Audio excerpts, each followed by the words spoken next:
नमस्कार, मी सुहासिनी. मी तुमच्याशी बोलते नाशिकमधून. मला बनवायचे होते झटपट होणारे खजूरचे अगदी खूप प्रमाणात जीवनसत्व असणारे लाडू, जे मुलांनाही आवडतात अगदी छोट्यांपासून मोठ्यांपर्यंत. तर त्यासाठी घेतलेले आहेत 1 किलो खजूर जे बिया काढलेल्या आहेत, 1/2 किलो बदाम, 1/2 किलो काजू, पंपकिन सीड्स घेतलेले आहेत 150 ग्रॅम आणि 150 ग्रॅम मी सूर्यफुलाच्या बिया घेतलेल्या आहेत. हे सगळं मिक्स केलं कढईमध्ये, अगदी 3 ते 4 मिनटं भाजून घेतलं. खूप म्हणजे कलर अजिबात बदलू द्यायचा नाही, फक्त भाजून घ्यायचं की जेणेकरून ते थोडे ड्राय होतील. नंतर खजूर 4 ते 5 चमचे तुपामध्ये भाजून घेतले. खजूरचा कलर चेंज होतो तोपर्यंत अगदी 4-5 मिनटं भाजून घ्यायचं असतं, करपू द्यायचं नाही.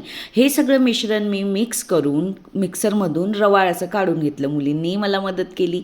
लाडू वळवतो ना त्यावेळेस आपण थोडंसं 4 ते 5 चमचे कोमट तूप करायचं आणि ते मिक्स करायचं की लाडू झटपट तयार होतात. तर सूर्यफुलाच्या बियांमध्ये भरपूर असं व्हिटॅमिन ई, मॅग्नेशियम असतं. या बिया खाल्ल्याने प्रतिकारक्षमता वाढते.